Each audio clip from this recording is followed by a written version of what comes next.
Hey, Pepin. Yeah, what's up, Steve? I want to talk about space. Oh, like, what about space? Like, how big it is, whether we're alone, why we are here in space. Like, Yes. oh, well, I guess we'll need to talk.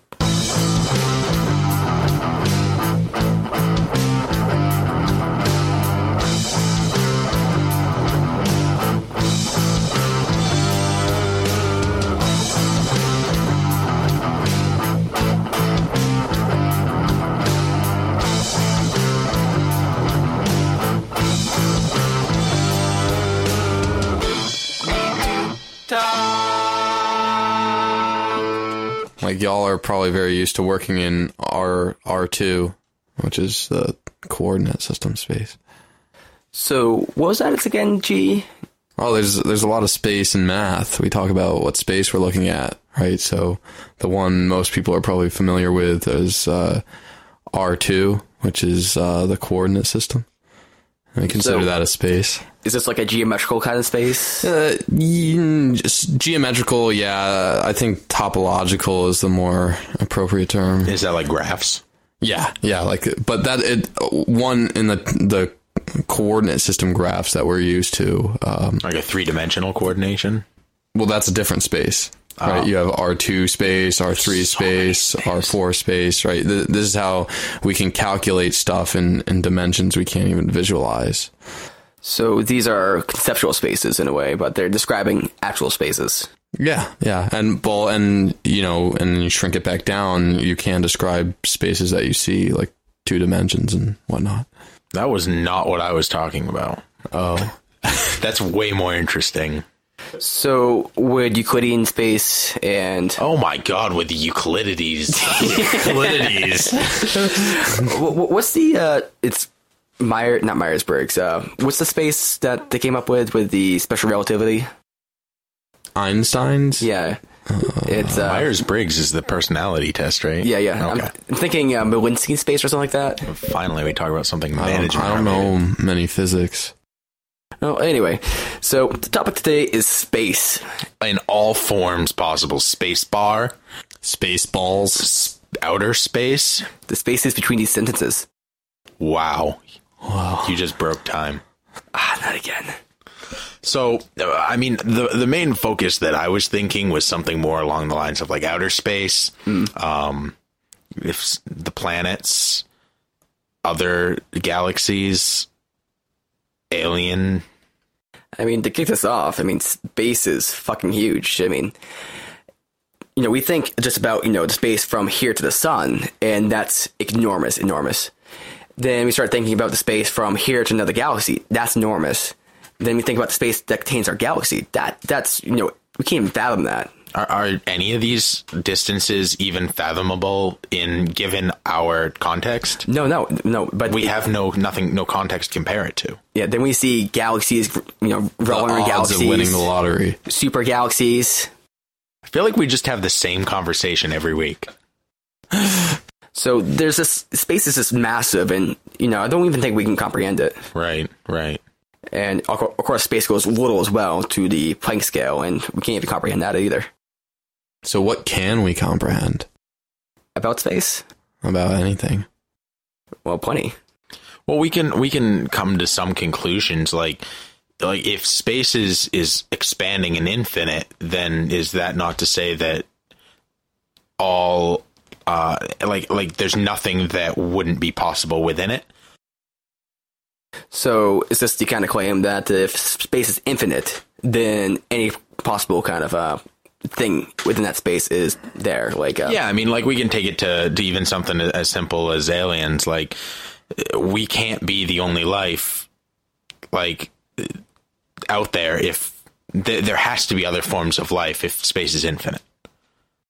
And the argument would be, it'd be like, so we're all familiar with the whole monkeys writing randomly on a keyboard, eventually producing Shakespeare. Yes. Is that the basic argument? There's a probabilistic argument?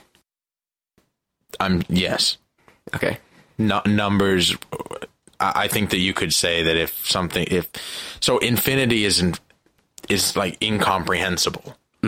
So because of that, like all possible outcomes are possible.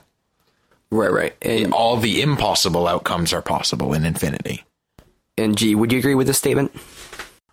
I'm having a hard time coming up with anything to say against it.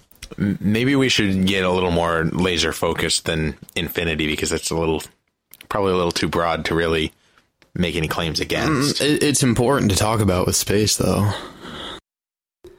Well, so to take this to a level of, let's say there is infinite space, right? And we're within that space.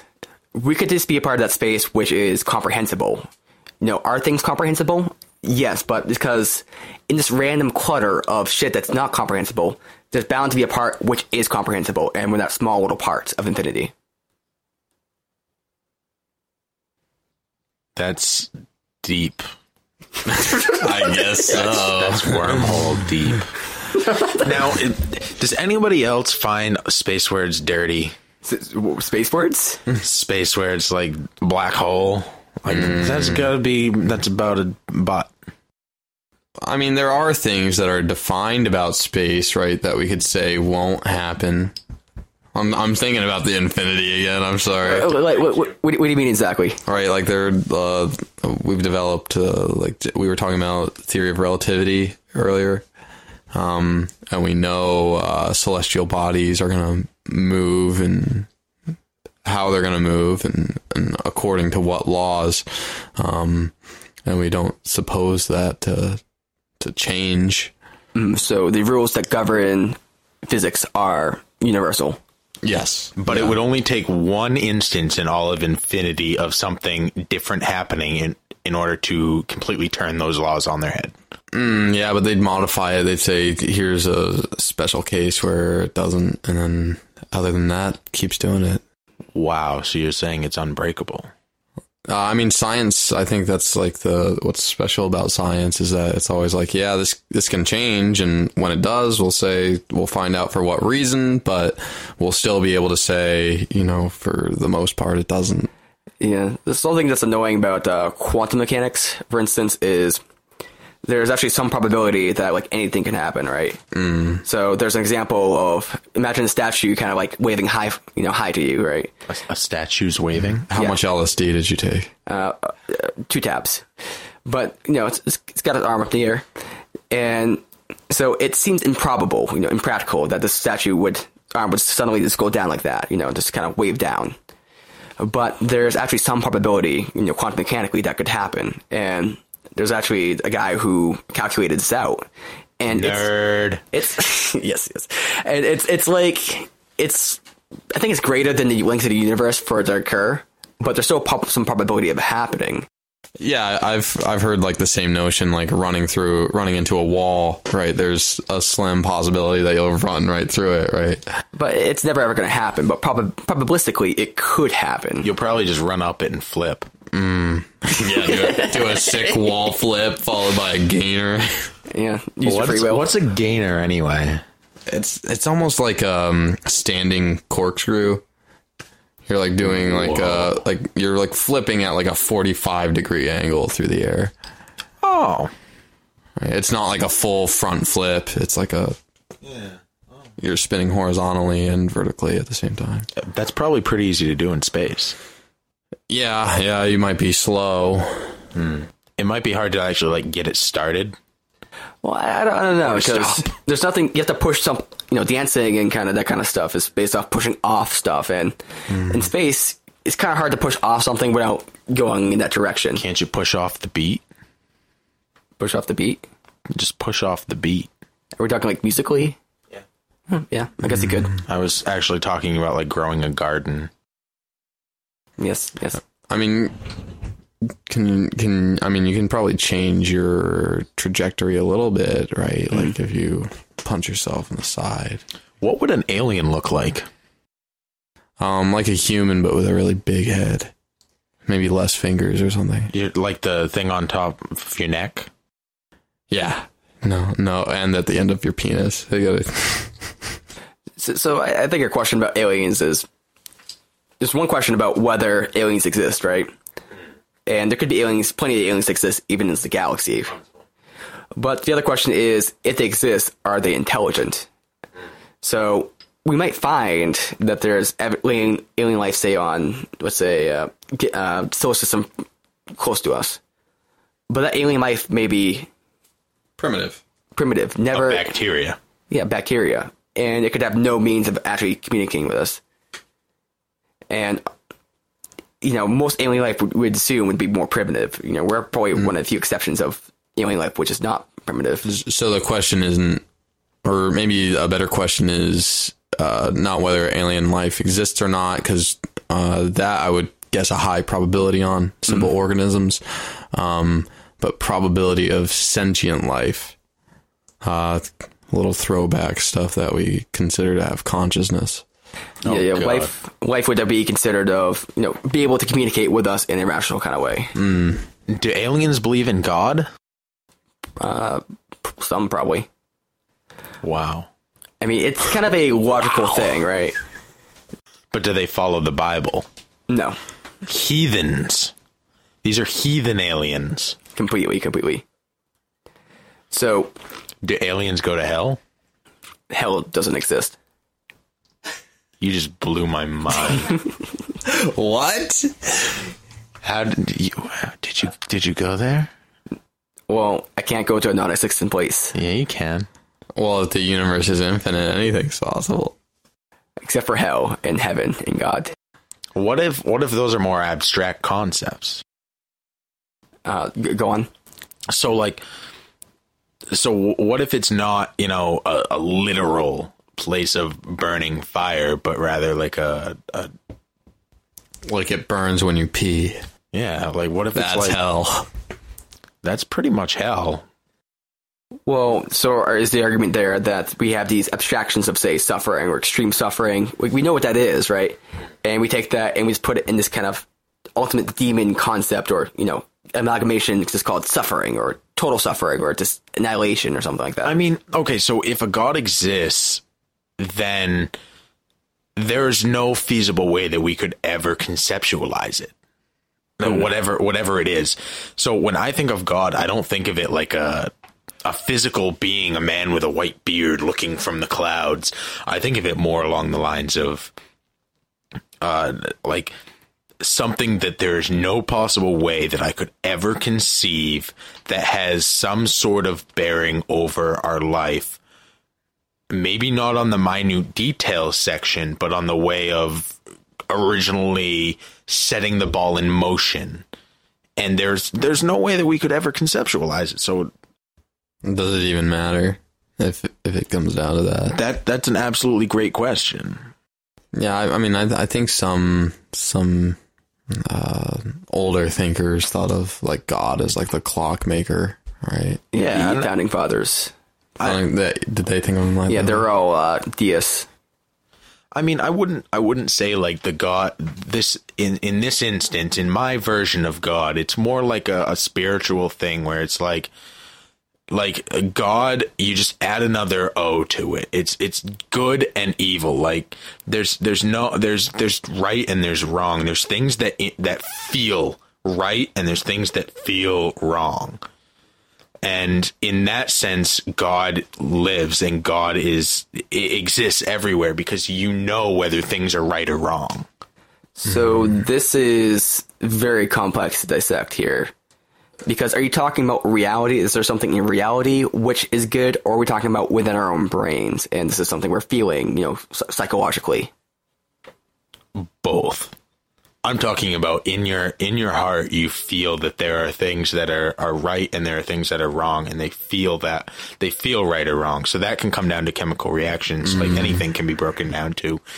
But outside of that, there's a greater picture that we have such a small, tiny little bit of, but even if we're a 1,000th of a percent of the driving force that brings something either to the positive or to the negative, compounded, it matters. So maybe we don't matter as an individual, but conceptually, all of us matter because there is a driving force forward, because we're conscious beings and we have the choice. Mm-hmm. Gee, what do you say to that?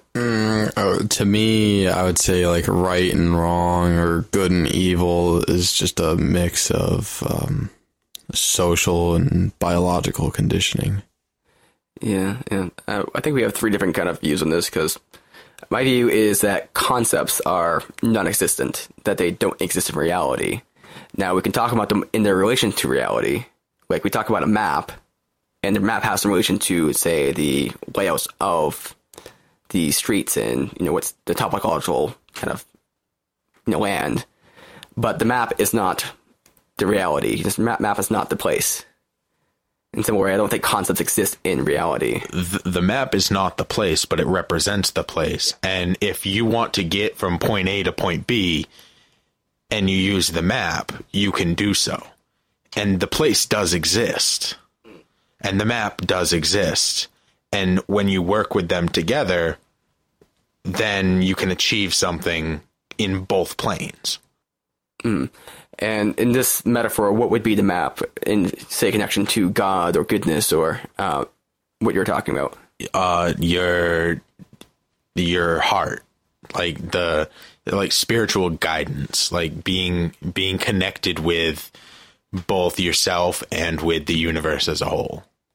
How do you guarantee that that's not a social or biological influence, and that it is some sort of external force acting on your, I guess what we would call this intuition? I'm sure that there are biological and social things that play into it.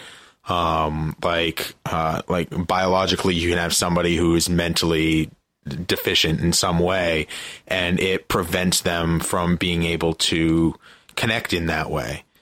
And that obviously plays a huge role in their ability to drive towards doing positive things versus doing negative things on whatever this scale is, this grander scale is that we might not even be able to conceptualize.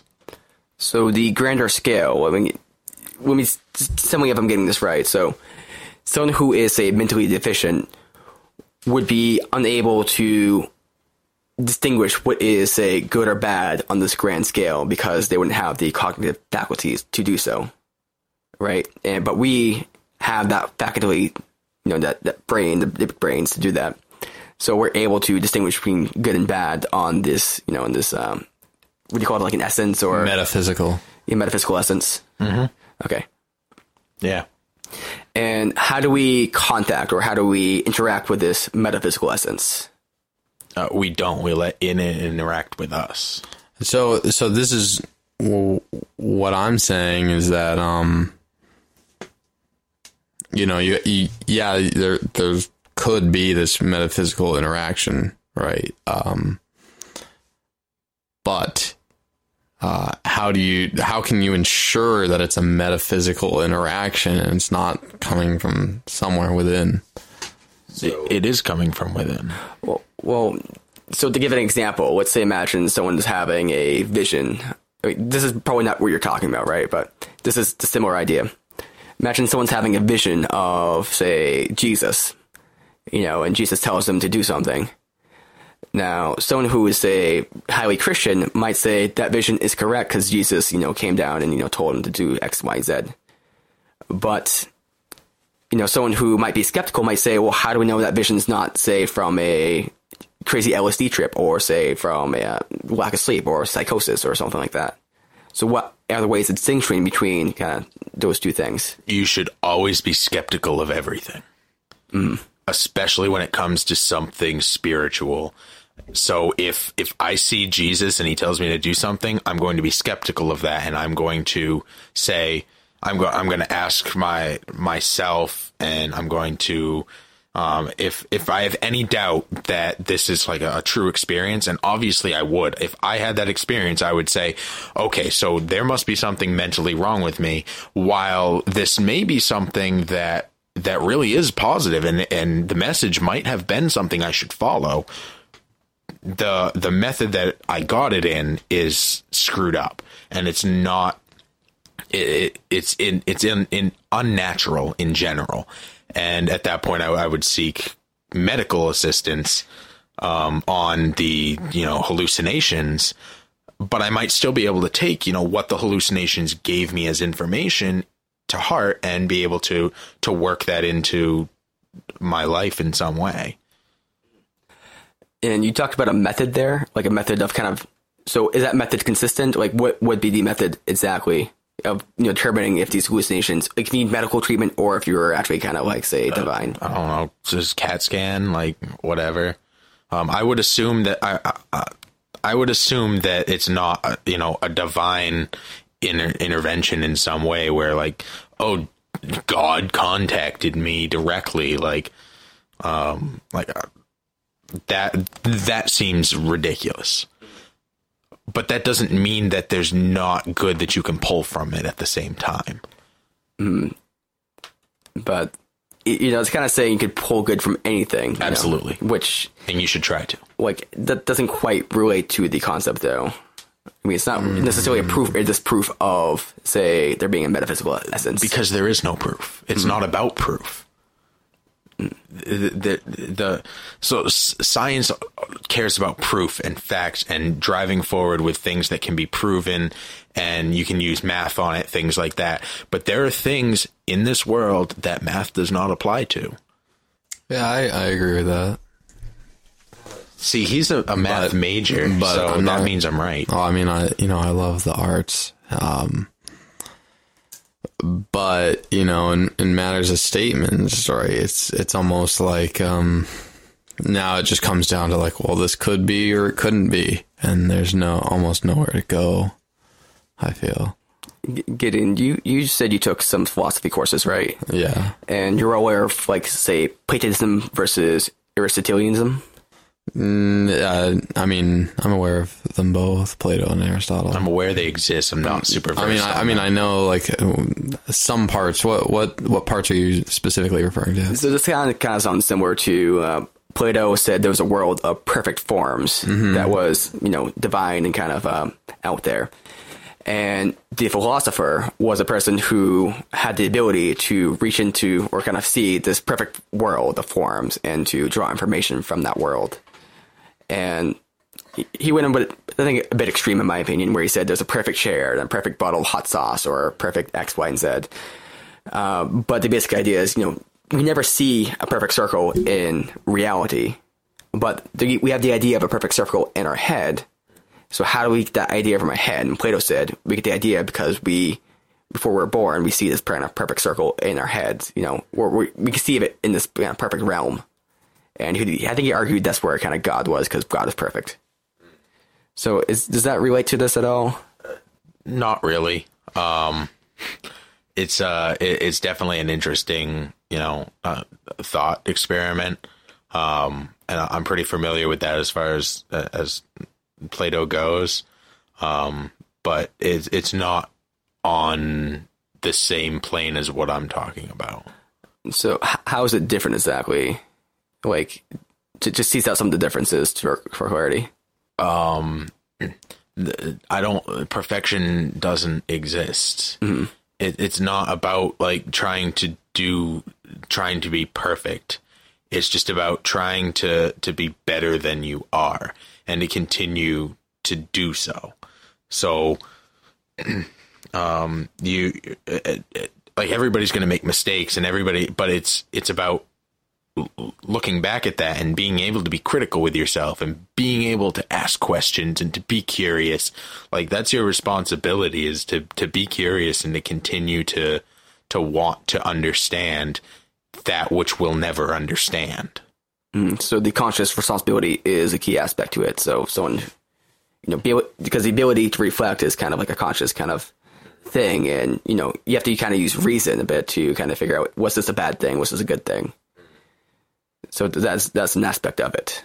Yeah, it's definitely an aspect of it. I mean, it's fairly common, like especially in the Jewish religion, to continue to question and to continue to Like it's not about full on belief in God. It's about digging into what do I believe, and to want to do positive things, and keep questioning. Keep questioning, what do I believe? What is the truth? I mean, that's something that's, for me personally, what was very appealing about mathematics is there's so much in philosophy where, you know, lines are blurred, etc. And math is sort of a bearing in reality. It's something I know is very, very grounded. Something that's you know, when you're doing math, right, you want to be hypercritical of your work. You want to scrutinize it to as much as you possibly can. Whereas sometimes with like philosophical questions like this, metaphysics, forms, God, that's sort of, you can almost like run in circles, and there's no sort of I want to say logical axioms to follow, right? There isn't really like, you can, sometimes you just can't poke holes in it, right? You can't just say, oh, this is where it went wrong. But then, you know, like the questioning what you believe in and stuff, I think that's like human nature, right? You all want to know why we're here. And I mean, this is the thing that gets me about, say, Descartes, and this question of, you know, could you be a demon, not a demon in a jar, a brain in a jar, or could there be a demon tricking you at every instant? Well, you have to ask, you know, could that demon have a demon who's tricking him? And could that demon who's tricking him have the demon who's tricking him? And so on and so forth, like infinite regression. It's almost nihilistic. And that's where I think a lot of these questions get, you know, kind of go haywire. The question of God. If God has created the universe, then what created God? You know, and then there's a Hindu statement, which is, I think it's something similar to the world is held on the back of a llama. I'm going to butcher this. And that llama is on the back of a giraffe, and that giraffe is on the back of a turtle. And that's what holds up the world. And the question is, well, okay, what's below the turtle? No, it's turtles all the way down. Yeah, I've heard this one. So it sounds like an answer, but it's not quite. And with these kind of questions, you can kind of go in so many different directions, in so many different kind of ways, and not arrive at a satisfying conclusion, or not as satisfying as, say, a mathematical proof, or say E equals MC squared, which is, you know, proven not mathematically, empirically through science. Yeah, I mean, there's definitely not any ground to stand on. There's nothing, like, there's no facts that you can stand your feet on. But it doesn't mean that you shouldn't still think about it, and you shouldn't still ask questions. Of course not. I mean, that's why art is so beautiful. Now, would you say that makes you feel vulnerable or not vulnerable? Both, for sure. That's a very confusing answer. Well, I think that's the beautiful part of being alive. Of course it makes you feel vulnerable, because you don't know if anything that you're thinking is true or false, but that's the whole point of asking the question in the first place, is to make yourself vulnerable. And when you've made yourself vulnerable, and you know that you're vulnerable, in a way that makes you invulnerable. Because you know you're vulnerable, so, like, what do you have to be vulnerable about? It's kind of I like that, 'cause it's kind of a paradoxical, but it also makes a lot of sense. Yeah, I mean, like, I don't know. It's a lot of like circular logic, but at the same time, it can really keep you grounded in something that doesn't have a ground. Yeah, this topic's been pretty heavy, honestly. I mean, went from space into pretty deep stuff.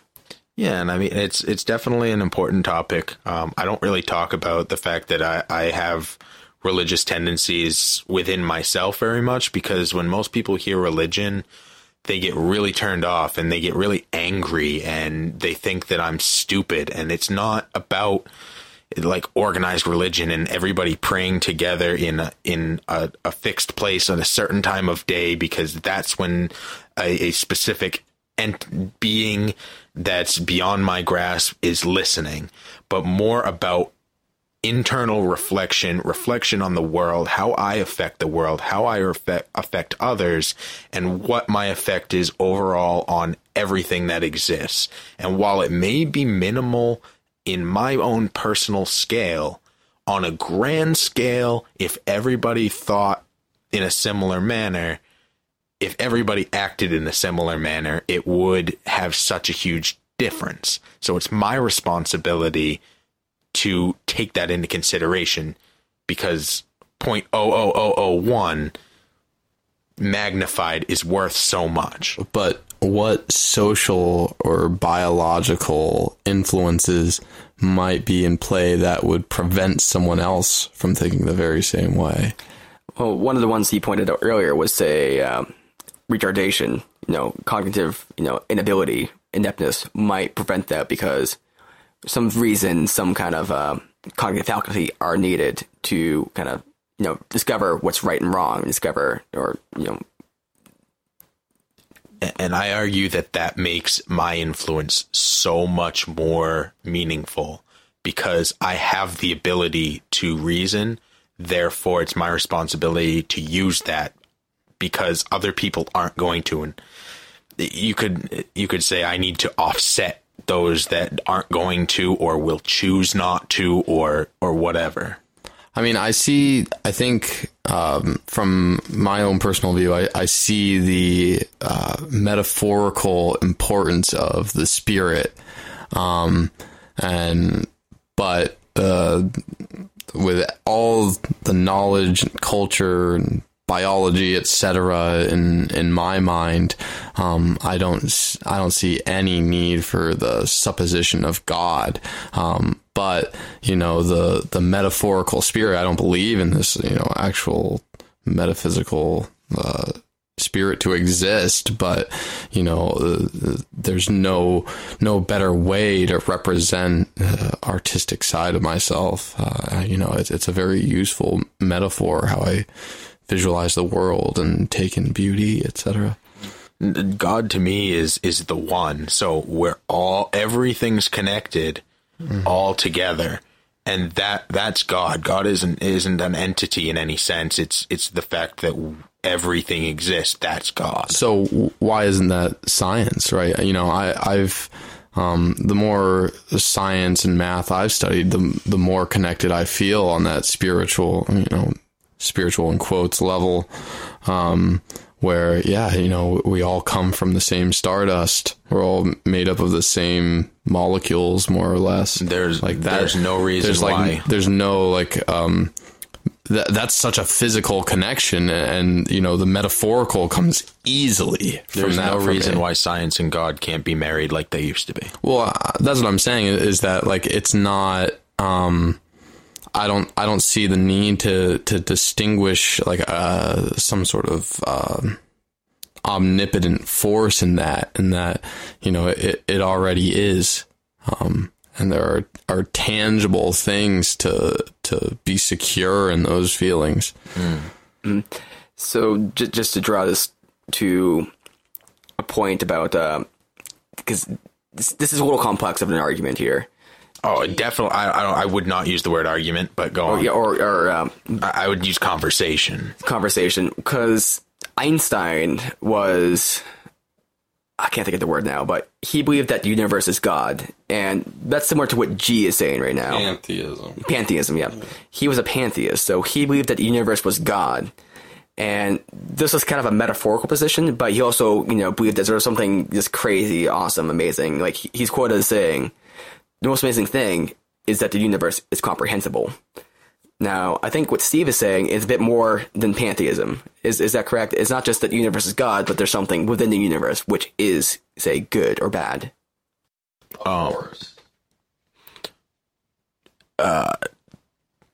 That's a great question. I like to think that there is a force, and there are obviously forces at play every single day. Is there an ultimate force one way or the other? Inconceivable. I would say that that's not a part of my belief system, but that I am a force in myself, and that I want to use that force in a way that's going to be other people will consider positive as much as I will. Something that's going to be better for all things. Okay, and I think we're going to draw this podcast to a close, but just to make sure. So we were asking you questions there about your beliefs and all this stuff, but you didn't feel like we were being, say, forceful or kind of dismissive at all, did you? No, and I mean, the beautiful thing about talking about, your belief system is that, like, even though I've thought about my own beliefs to such an extent, like I was raised in a Christian household, and my father's side was Christian. We went to church, Baptist and all of that. And my mom's side, she's Wiccan. So like, she's a witch. So like, they're the most at odds ideas all together. And I asked my dad, do you believe everything in the Bible? And he's like, yes. I'm like, word for word, like, you believe he was swallowed by a whale, even though that's physically impossible? He's like, if it's in the Bible, it's true. And I'm like, Mom, why do you believe in Wiccanism? Why do you believe in a god and a goddess and then an ultimate? And she's like, I don't know. It's just what I believe in. I'm like, okay, well, neither of you have good viewpoints. Neither of you have really thought about this. You just chose a word and said, that's what I am. It's comfortable, right? Right. And to me, that my religion is being in discomfort. That's the beauty of religion, is you shouldn't be comfortable in your religion, because if once you're comfortable, you've stopped asking questions. That's why I like it as a metaphor. And, I never, there's few assumptions I'll take. But even then, like the assumptions I do take are only the senses that I've been given. And thought isn't strictly a sense, right? So having questions thrown at me and trying to dig into it is positive. It's positive in like such a great way, because I don't I have these beliefs, but I don't have them fully fleshed out. And having people to talk with and bounce the ideas off who actually listen and care is way, way more like of an amazing positive thing than it could ever be negative. Yeah, and I don't want to put words in your mouth, but it sounds like you probably wouldn't call it religion, because it's not like a practicing kind of thing, but your belief is more focused primarily, or not primarily, but a lot in reason. There's a lot of rationality to it, because they're trying to understand the complexities and the ideas and everything to it. Avoiding dogma. I definitely call it religion, but I don't call it religion the same way that most people call it religion, where it's like a formate, like a group of people. I don't need other people to practice my religion. Do I think that getting groups of people together who all believe in the same force is positive, can be positive or negative, or cause that force to multiply? Absolutely. It's powerful. It can be an amazing, great thing, but I don't need it in order to have my religion exist in my heart.